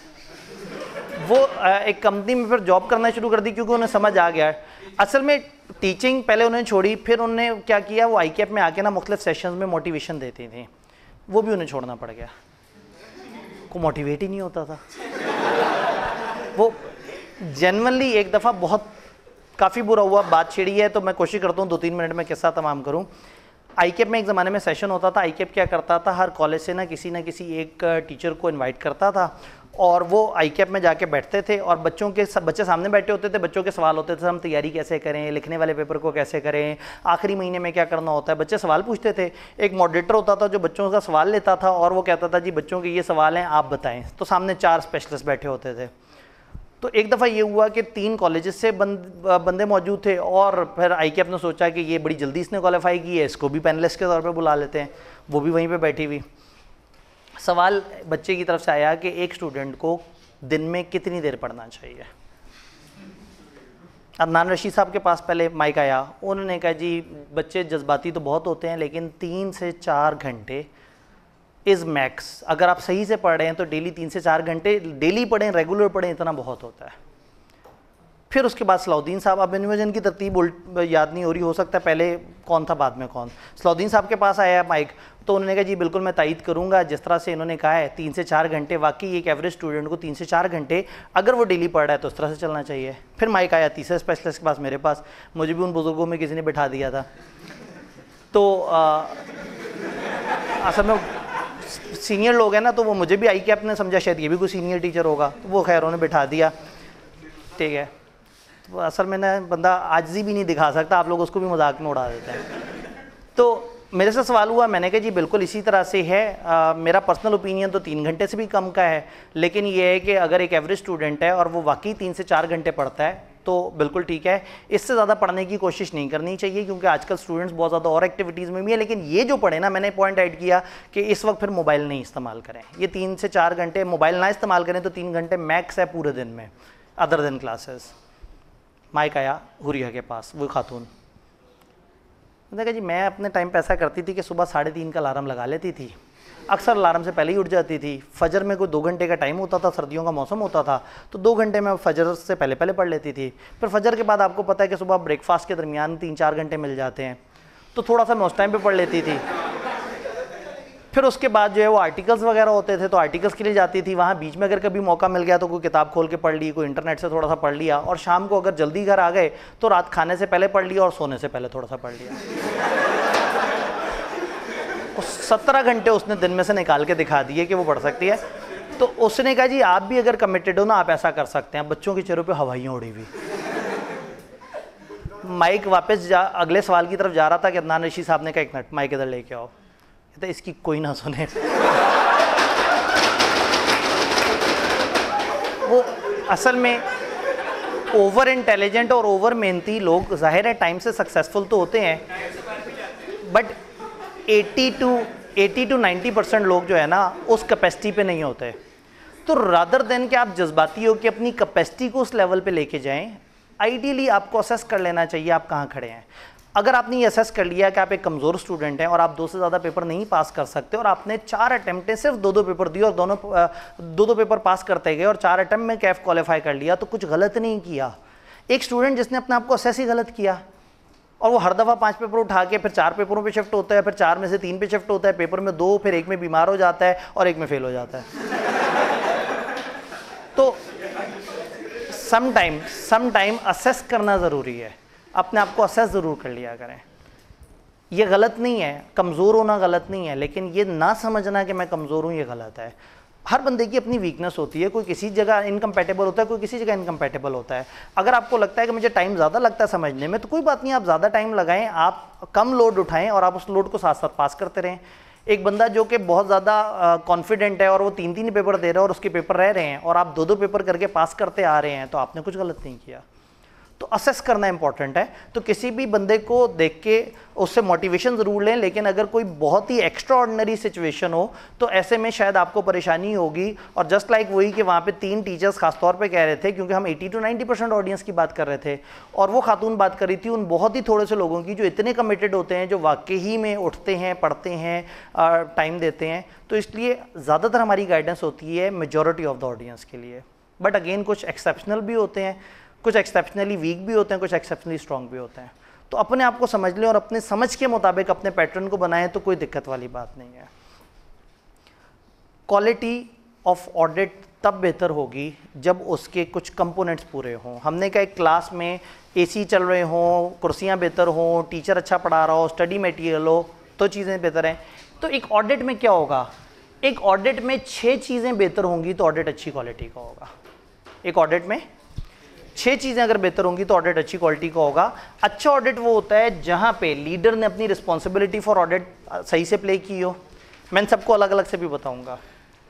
रेलेवेंट एथिकल रिक्वायरमेंट्स पूरी हो रही हो, क्लाइंट रिलेशनशिप और एंगेजमेंट की एक्सेप्टेंस और कंटिन्यूस सही से हुई हो, एंगेजमेंट टीम सही से साइन हुई हुई हो, एंगेजमेंट परफॉर्म सही से हुई हुई हो और ओवरऑल मॉनिटरिंग का फंक्शन फर्म का बहुत अच्छा चल रहा हो।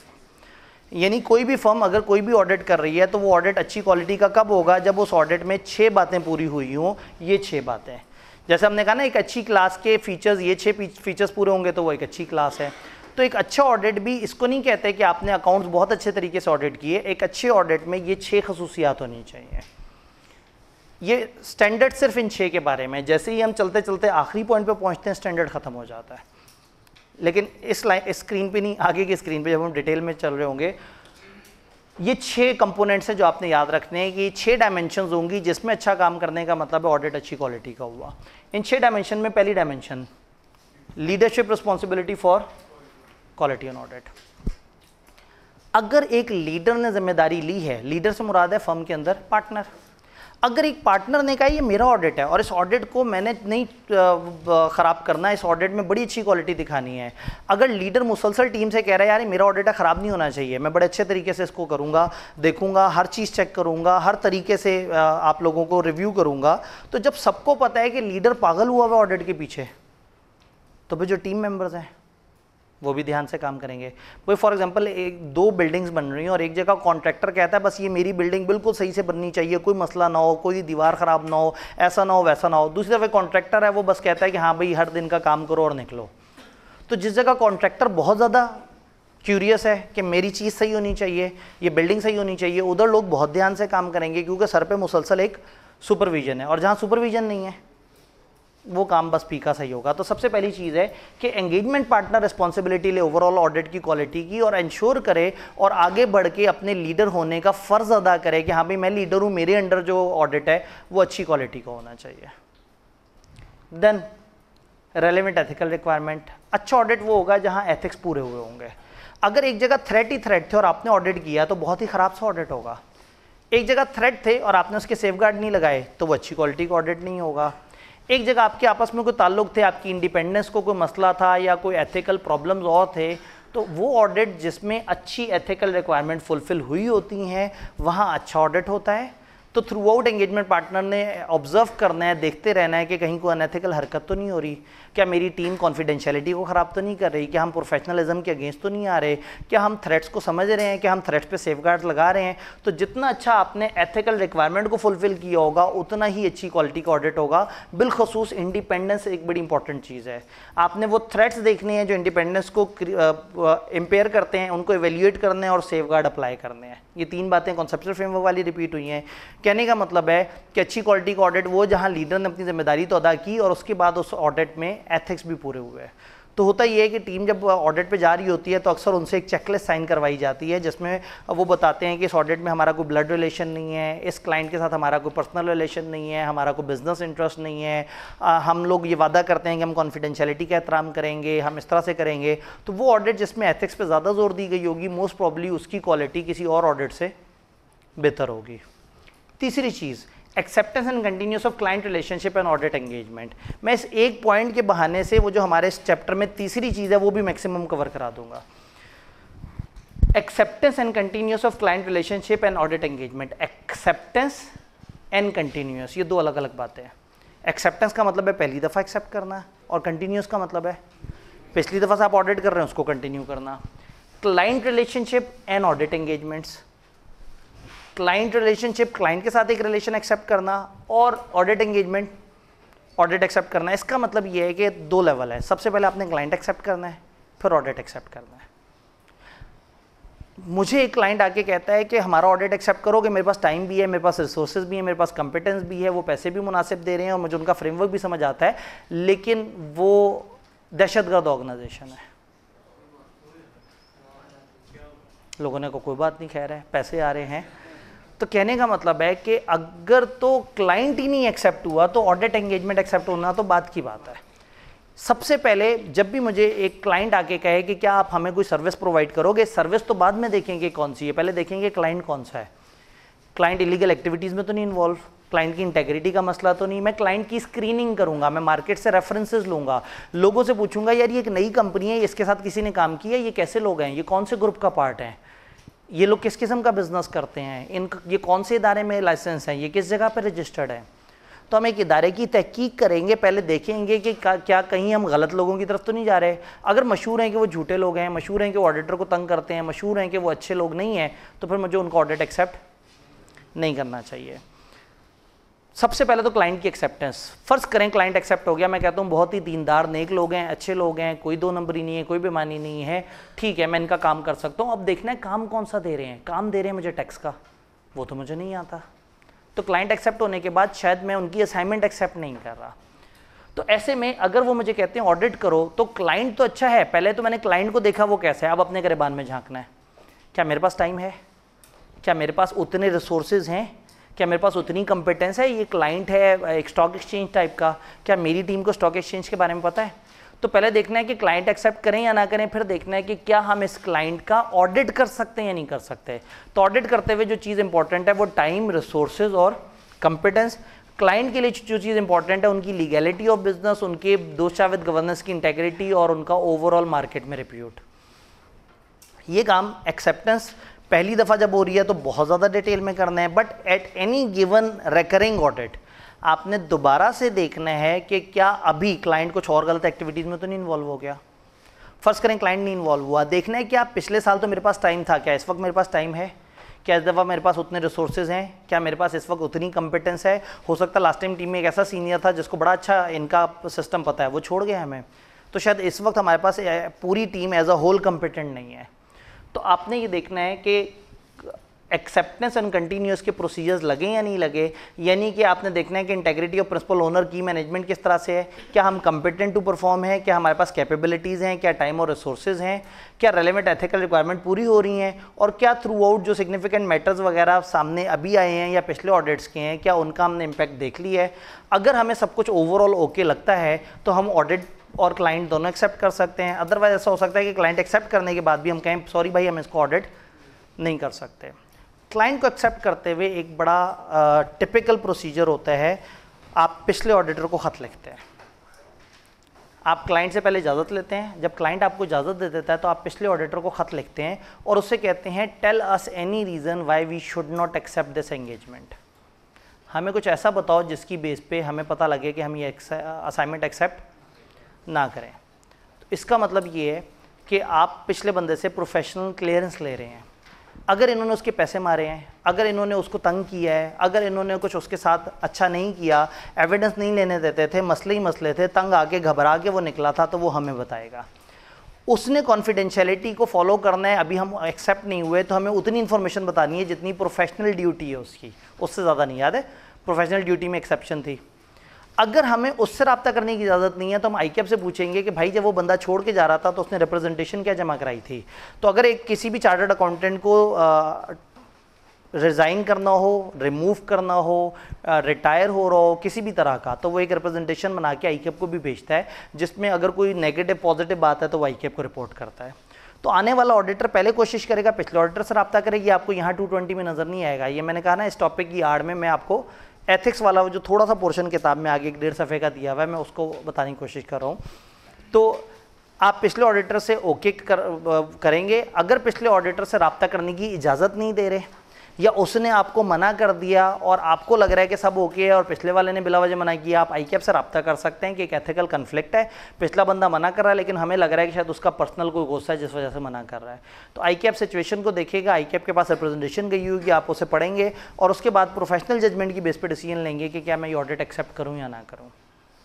तो एक्सेप्टेंस और कंटिन्यूस के वक्त आपने स्पेसिफिकली कुछ प्रोसीजर्स लगाने हैं, जिसमें ख़ास ये है कि एग्जिस्टिंग ऑडिटर जो है या जो नया आने वाला जो ऑडिटर है वो पिछले वाले ऑडिटर से रब्ता करे, जो इनकमिंग प्रोफेशनल है वो आउटगोइंग प्रोफेशनल से रब्ता करे, जो रिटायरिंग प्रोफेशनल है उससे रब्ता करे, जो कि इस वक्त तो जो इस वक्त आ रहा है उसको हम कहते हैं प्रोपोज चार्टर्ड अकाउंटेंट, और जो मौजूदा है जो बैठा हुआ है वहाँ पे वो एग्जिस्टिंग या रिटायरिंग चार्टर्ड अकाउंटेंट कहलाता है। तो आप उससे रब्ता करते हैं, लेकिन इस रब्ते के लिए क्लाइंट की इजाज़त चाहिए, और क्लाइंट अगर इजाज़त नहीं देता तो इसका मतलब है कि कुछ ना कुछ गड़बड़ हो सकती है। आपने लीडर की जिम्मेदारी भी अदा कर दी, आपने एथिक्स भी सारे फॉलो कर लिए और आपने क्लाइंट और एंगेजमेंट को सिलेक्ट भी अच्छे तरीके से कर लिया। अब अगला काम है टीम भी अच्छे तरीके से सिलेक्ट करनी है। टीम अच्छे तरीके से साइन होनी चाहिए। आपकी टीम में सीनियर भी हों, जूनियर भी हों। अगर सारे जूनियर हों तो फिर जिम्मेदारी कौन लेगा और मुश्किल बातें कौन समझेगा। अगर सारे सीनियर हो तो काम कौन करेगा। तो आपको जूनियर भी चाहिए, सीनियर भी चाहिए, कुछ समझाने वाले चाहिए, कुछ समझने वाले चाहिए, कुछ कम कॉम्पिटेंट चाहिए, कुछ ज़्यादा कॉम्पिटेंट चाहिए। तो हम ये कहते हैं कि आपने अपनी पूरी टीम को, partner and the team collectively देखना है कि क्या हमारे पास कॉम्पिटेंस है। अगर कंपिटेंस नहीं है तो क्या एक्सपर्ट को इन्वॉल्व करके हम अपनी कंपिटेंस बेहतर कर सकते हैं। इसका मतलब है कि आपने हर ऑडिट पे जब टीम सेलेक्ट करनी है तो टीम सेलेक्ट करते हुए देखना है कि कलेक्टिवली ये सारी टीम मिलके अच्छे लेवल पे ऑडिट कर सकेगी या नहीं कर सकेगी। तो हो सकता है टीम में एक बंदा सीनियर लेवल का, उसको बहुत अच्छी नॉलेज हो और बाकियों को ना हो, तो भी हम कहेंगे कि कलेक्टिवली एंगेजमेंट टीम और एक्सपर्ट कलेक्टिवली के पास अप्रोप्रिएट कंपिटेंस और इस तरह की कैपेबिलिटीज़ हैं कि जिसकी वजह से आप एक ऑडिट ओपिनियन दे सकें, जिसकी वजह से आप स्टैंडर्ड्स को फॉलो कर सकें। तो चौथी चीज़ ये है कि टीम अच्छी सिलेक्ट करनी है। अगर आप इंश्योरेंस को ऑडिट करने जा रहे हैं तो कोशिश करेंगे टीम में कम से कम एक दो ऐसे बंदे डालें जिन्होंने इंश्योरेंस कैसे पहले काम किया हुआ हो। अगर पहली दफ़ा कर रहे हैं तो कोशिश करें कि जो लीडर है उसने अच्छी तरह से ट्रेनिंग हासिल की हो और कम से कम एक आध एक्सपर्ट को इन्वॉल्व किया हो, और एक इंडिपेंडेंट चार्टर्ड अकाउंटेंट किसी दूसरे महकमे का हम अपने साथ लगाए रखें जो हमें साथ साथ गाइड करे ताकि हम गलत क्वालिटी का ऑडिट ना कर दें। तो एंगेजमेंट टीम अच्छे तरीके से साइन होनी चाहिए। भाई कुछ कहना चाहते हैं? जी, पिछले पॉइंट्स में हम ये कह रहे हैं कि हमारे पास ओवरऑल कंपिटेंस है या नहीं है। अब ओवरऑल कंपिटेंस का मतलब ये है कि मेरी फर्म कंपिटेंट है या नहीं है।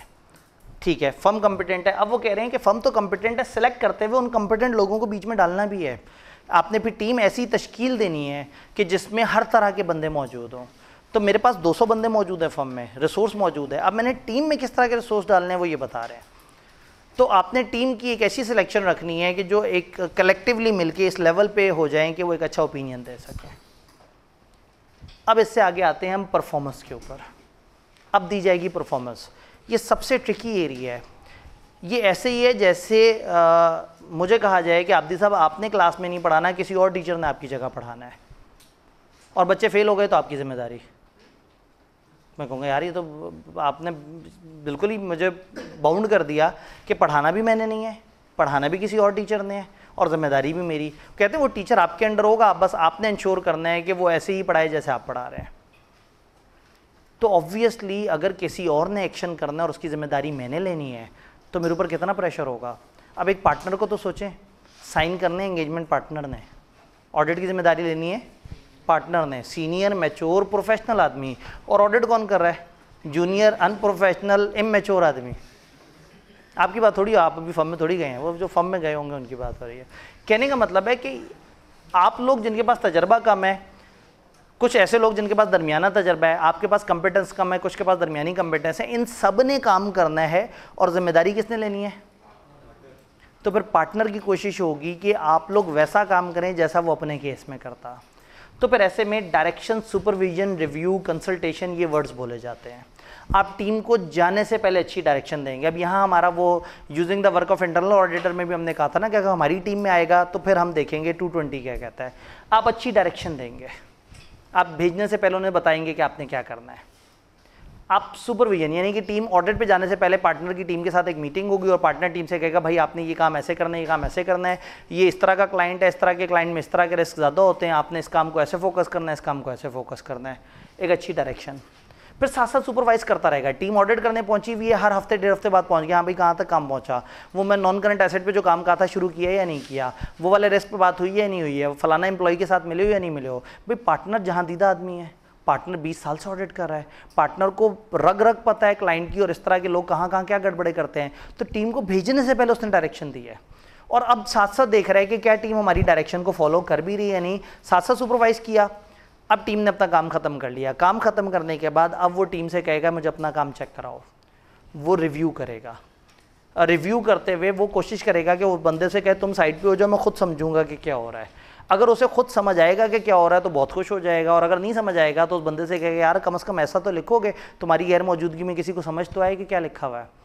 तो वो रिव्यू करेगा, रिव्यू करते हुए पूछेगा ये कैसे था, वो कैसे था, इसका मुझे एविडेंस ला के दिखाओ, उसका कागज़ लिखा के दिखाओ। जहाँ जहाँ उसे डाउट होगा वहाँ वहाँ अपनी टीम से कहेगा, टीम वाले वो कागज़ ला के देंगे। जहाँ झूठ लिखा होगा टीम वाले बेचारे शर्मिंदा होकर व्यस्त हो रहे होंगे, फिर बाद में उन्हें कहेगा ये एरिया दोबारा से करो।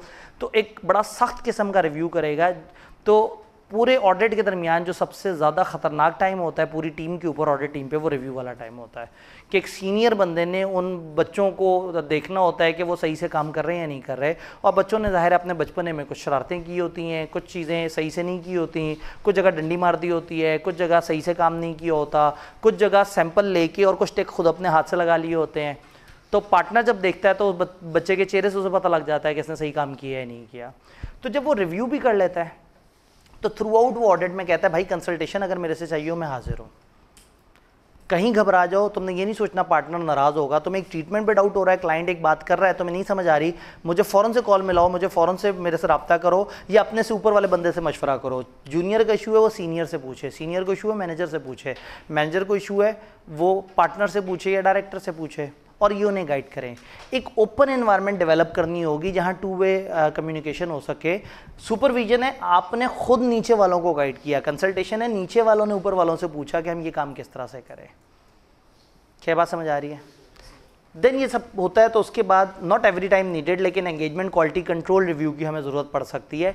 इस तरफ बाद में आते हैं, पहले जनरल डिस्कशन कर लेते हैं। एंगेजमेंट पार्टनर रिस्पॉन्सिबिलिटी लेगा डायरेक्शन की, सुपरविजन की and performance of audit, engagement in compliance with standards वगैरह, और फिर ऑडिट रिपोर्ट जो इशू हो रही होगी उस चीज़ की जिम्मेदारी कौन लेगा?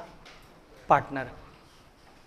देन हमने कहा रिव्यू का मतलब है उसने चेक करना है कि स्टैंडर्ड्स फॉलो हुए या नहीं हुए, सिग्निफिकेंट मैटर्स हाईलाइट हुए थे या नहीं हुए थे, क्या कंसल्टेशन ली थी या नहीं ली थी, क्या वर्क को दोबारा करने की ज़रूरत तो नहीं, क्या वर्क और कंक्लूजन और एविडेंस आपस में सपोर्ट कर रहे हैं एक दूसरे को, सफिशिएंट अप्रोप्रिएट चीज़ें मिल गई हैं, क्या एंगेजमेंट के प्रोसीजर्स जो हमारे थे क्या वो सही से पूरे हो गए हैं, क्या उनका मकसद पूरा हो गया है, तो फिर उसे तसल्ली हो जाएगी कि हाँ भाई अब ये काम सही हुआ है। कंसल्टेशन में हमने बात की कि वो रिस्पॉन्सिबिलिटी लेगा कि टीम अप्रोप्रिएट कंसल्टेशंस लेती रहे, और जब भी कोई कन्फ्लिक्ट ऑफ ओपिनियन आए, कन्फ्यूजन आए, तो टीम वाले हमेशा पूछा करें और हमेशा साथ साथ गाइडेंस लें। यहाँ पे फिर आ जाता है एंगेजमेंट का एक special procedure, engagement quality control review, इसको कहते हैं एंगेजमेंट QCR। ऑडिट में direction, supervision, review, consultation, normally ये 4 काम होते हैं, बट कभी कभी एंगेजमेंट QCR भी होता है, हर दफ़ा नहीं होता। स्टैंडर्ड कहता है कि जो आपकी लिस्टेड एंटिटीज़ हैं आपने लाजमी यहाँ पे QCR करवाना है, और लिस्टेड के अलावा आप एक सेट कर सकते हैं, कोई फार्मूला सेट कर सकते हैं।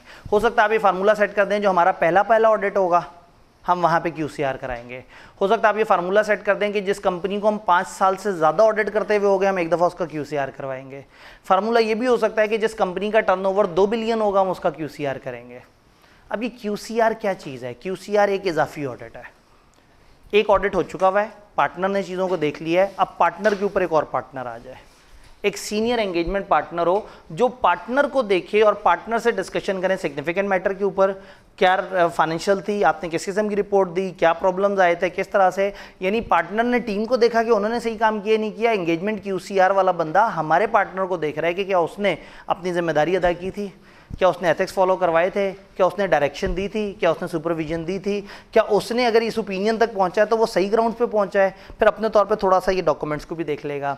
तो इस बंदे की मीटिंग टीम के साथ नहीं होगी, इसकी मेन मीटिंग होगी पार्टनर के साथ, और ये पार्टनर का रिव्यू करके समझने की कोशिश करेगा कि क्या पार्टनर ने ऑडिट सही से किया है। तो यूँ समझे हमारे एक ऑडिट में एक एडिशनल जिम्मेदार बंदा आ जाएगा जो चीज़ों को देखे। आइडियली हमारे सीनियर पार्टनर्स में से होगा, आइडियली डिफरेंट डिपार्टमेंट के पार्टनर्स में से होगा जिसका हमारे साथ को ज़्यादा इंटरेस्ट ना हो। जो छोटी फर्म्स हैं वो एक दूसरे से रब्ता कर लेती हैं, एक फर्म का पार्टनर दूसरे को QCR कर देता है, दूसरे का पार्टनर पहले को QCR कर देता है। बड़ी फर्म्स की अपने नेटवर्क फर्म्स होती हैं, लाहौर फॉर क्वेश्चन कराची वालों से रिव्यू करवा लेंगे, कराची वाले इस्लामाबाद वाले से करवा लेंगे, तो ये एक दूसरे के पार्टनर रोटेट करके चीज़ों को रिव्यू करते रहते हैं। अब ऐसे में एंगेजमेंट क्वालिटी जो कंट्रोल रिव्यू है लिस्टेड एंटिटी में एडिशनली वो इंडिपेंडेंस को बहुत अच्छी तरह से देखेगा, कंसल्टेशन प्रॉपर तरीके से ली गई थी या नहीं ली गई थी, और क्या डॉक्यूमेंटेशन सारी चीज़ें जो भी काम हुआ उसको सही से डिपिक्ट कर रही हैं या नहीं कर रही। तो कहने का मतलब है कि एक एंगेजमेंट क्वालिटी कंट्रोल पार्टनर ने आके एक हॉट ऑडिट शुरू कर दिया, इसको हम हॉट रिव्यू कहते हैं। एक कोल्ड रिव्यू होता है जो ICAP वाले करते हैं, चलते फिरते अचानक से फर्म सेलेक्ट करते हैं, उस पर जाके कहते हैं ये 2 क्लाइंट्स के 2 साल पहले के ऑडिट वो ले आए डॉक्यूमेंट्स, फिर 2 साल पहले के उस डॉक्यूमेंट्स को देख के देखते हैं कि क्या उस वक्त ऑडिट सही हुआ था। अब इससे उस क्लाइंट को तो फ़ायदा नहीं होगा, लेकिन 2 साल पुरानी फाइल का मतलब है कि उसमें डॉक्यूमेंट्स पूरे होने चाहिए। तो अगर 2 साल पहले उन्होंने सही से काम नहीं किया था तो वो उसको देख के पता लग जाएगा। ये कोल्ड रिव्यू होता है जिससे उस वक्त उस ऑडिट की क्वालिटी तो बेहतर नहीं होती, लेकिन ये पता लग जाता है कि फर्म अच्छा काम कर रही है या नहीं कर रही, और फर्म को एरियाज फॉर इम्प्रूवमेंट मिल जाते हैं। ICAP किसी भी फर्म को QCR की कैटेगरी तब देता है जब ICAP के इस ऑडिट से उन्होंने सही से गुजरे हों। लिस्टेड कंपनी को ऑडिट सिर्फ वो वाली फर्म्स कर सकती हैं जिनको QCR क्वालिटी कंट्रोल की रेटिंग दी हुई है। 800 प्लस फर्म्स में से 125 के करीब QCR की रेटिंग है। तो ये ICAP का कोल्ड रिव्यू होता है, लेकिन मैं जिस रिव्यू की बात कर रहा हूँ ये हॉट रिव्यू है। हॉट रिव्यू का मतलब है अभी ऑडिट चल रहा है, ऑडिट फाइनलाइजेशन के करीब, और ये भाई साहब भी आ गए। अब इसके आने पे हम ऑडिट का टाइम तो एक्सटेंड नहीं करेंगे, तो इसको थोड़ा सा बीच में इन्वॉल्व होना पड़ेगा, चीज़ों को देखेगा, और देखने के बाद ये एक ओपिनियन तक पहुँचने की कोशिश करेगा कि क्या एंगेजमेंट पार्टनर ने अपना काम सही से किया है।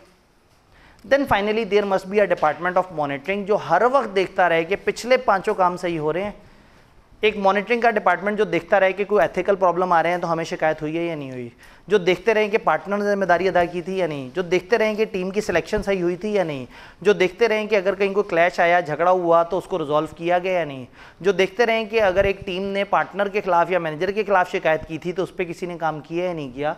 तो एक ओवरऑल मॉनिटरिंग का सिस्टम होना चाहिए जो हर वक्त ये देखता रहे कि हमारी फर्म अपने तमाम ऑडिट्स पे ओवरऑल काम सही से कर रही है या नहीं कर रही। तो बाकी 5 काम एंगेजमेंट पार्टनर के जिम्मे थे। मॉनिटरिंग के अंदर आपका जो फर्म है वो कोशिश करेगी ओवरऑल, और एंगेजमेंट पार्टनर कंसिडर करेगा मॉनिटरिंग प्रोसेस के जो रिजल्ट हैं उससे देखेगा कि मॉनिटरिंग से क्या चीज़ें सामने आई और उससे उसको सीखने का मौका मिलेगा, या वो देखेगा कि हमारी फर्म सही से चीज़ों को लेके चल रही है या नहीं चल रही। डन। तो हमने बात की थी कि जब ये 6 ख़त्म होते हैं तो हमारा स्टैंडर्ड ख़त्म हो जाता है। फाइनली आप डॉक्यूमेंट कर लेंगे आपको क्या एथिकल इश्यूज़ मिले, क्या आपने इंडिपेंडेंस रिक्वायरमेंट के बारे में फैसला किया, एक्सेप्टेंस कंटिन्यूस के ऊपर आपने क्या काम किए, और नेचर, स्कोप और कंक्लूजन जो आपकी कंसल्टेशन से हुई वो क्या थी। एंगेजमेंट क्वालिटी कंट्रोल रिव्यूअर क्या डॉक्यूमेंट करेगा, फर्म या एंगेजमेंट क्वालिटी कंट्रोल रिव्यू के ऊपर क्या प्रोसीजर लगाए गए, ये कंप्लीट हो गया है उस डेट से पहले तक ऑडिट रिपोर्ट, और रिव्यूअर को ऐसी कोई अनरिजॉल्व मैटर का नहीं पता जिसकी वजह से वो कहे कि ये लोग सही काम नहीं कर रहे। तो टेक्निकली एक अच्छा ऑडिट मतलब उसमें 6 फीचर्स पूरे हों। 6 फीचर्स क्या हैं भला? लीडरशिप रिस्पॉन्सिबिलिटी अदा करे, एथिकल रिस्पॉन्सिबिलिटी अदा हो, acceptance continuous of client, assignment of team, engagement की परफॉर्मेंस, असल में जो एंगेजमेंट जो असल में काम होना है सबसे बड़ा स्टेप तो यही है, और फाइनली मॉनिटरिंग। ये 6 काम पूरे हो जाएंगे तो हम कहेंगे कि एक ऑडिट में अच्छी क्वालिटी मौजूद थी। डन। यहाँ पे एक सिंबॉलिक 10 मिनट की ब्रेक करते हैं ताकि फिर हम अपने अगले, और जो थोड़ा सा एथिक्स का पोर्शन है वो मैंने बीच में बिटवीन द लाइंस इसके साथ जोड़ के साथ साथ कराता जा रहा था। तो 10 मिनट की ब्रेक करके और फिर हम आते हैं अपने चैप्टर नंबर 11 की तरफ जो रिलेटेड पार्टी है। मैं सवाल की तरफ आता हूँ लेकिन सवाल ब्रेक में हो जाए तो अच्छा है ताकि बाकी लोग जो बाहर जाके एक दफ़ा मुंह पे छींटा मार के आना चाहें। 443 हो रहे हैं तो 453, चलें 1 मिनट इजाफी कर लें, 454। आप 55